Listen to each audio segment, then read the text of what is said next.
I actually got to pick my intended parents because the first agency just sent me one profile at a time. What Samantha is describing is one of the most significant distinctions in surrogacy, and one that most surrogates don't even know exists until they've already experienced the difference. I can tell you, not every surrogate is given the same level of choice, and that gap is not accidental. It reflects something fundamental about how different agencies define their responsibility to the people that they serve. There are essentially two philosophies at work. One treats matching as a placement and a logical step moving a surrogate through a pipeline. The other treats matching as the foundation of the entire journey. Those two approaches produce very different experiences and very different outcomes. Many surrogates walk into this process assuming that every agency works the same way, and they don't know what to ask. And because no one tells them, they accept the process the way it's given to them. When a surrogate has the space to compare, to reflect,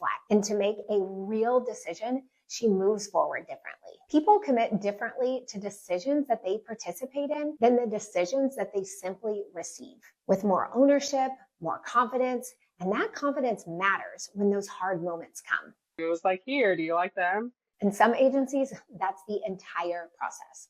One profile, one quick decision, move forward. And I understand the pressure that that creates in that system. Agencies want to move matches efficiently. Intended parents have been waiting and everyone is eager. But what gets lost in that urgency is this: surrogacy is not a transaction. It's a relationship that spans pregnancy, delivery, and often years beyond. The moment we treat matching like it's a transaction, we stop preparing people for the relationship they're actually entering. The way the match begins shapes everything that follows. When a surrogate feels assigned rather than chosen, or when she has no real say in the decision, that dynamic shifts, especially when something doesn't go as planned. Urgency is not a reason to skip the foundation. It's a reason to be more intentional about it. You guys sent me a whole bunch and I got to choose, and that probably surprised me. Samantha's surprise tells me something more important about the industry. She didn't expect to have a real choice, and when she did, it caught her off guard. That's worth sitting in. A preference-based matching process gives surrogates multiple profiles, real context, and the time to reflect. It's not a checklist, not a quick yes or no.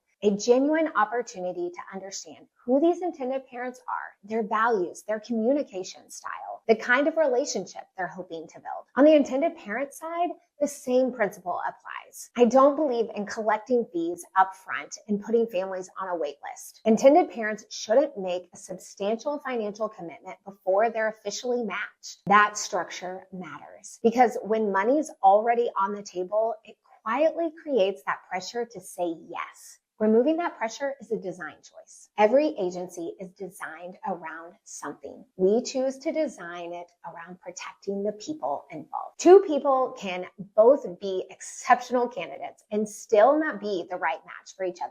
I've seen it. A surrogate with a perfect profile, intended parents who have waited so long and everyone is eager. But that match still struggles because expectations with communication were never aligned. The strongest matches share more than just basic qualifications. They share compatible understanding at what a relationship is supposed to look like, how often they'll communicate with each other, how involved intended parents will be during appointments, what happens when something unexpected comes up. Those conversations have to happen before the match, not after. Everyone in this process is hoping for the same outcome: a healthy baby, a family that's formed, and a journey that ends well. But how you get there matters. When a surrogate has real agency in choosing her intended parents, and when those intended parents choose without the financial pressure already at play, something fundamental shifts. There is trust built from the very start. And that trust is what carries a match through the hard moments, the unexpected medical updates, the communication gaps, the emotional weight that comes with pregnancy. I know this personally. When I became a surrogate,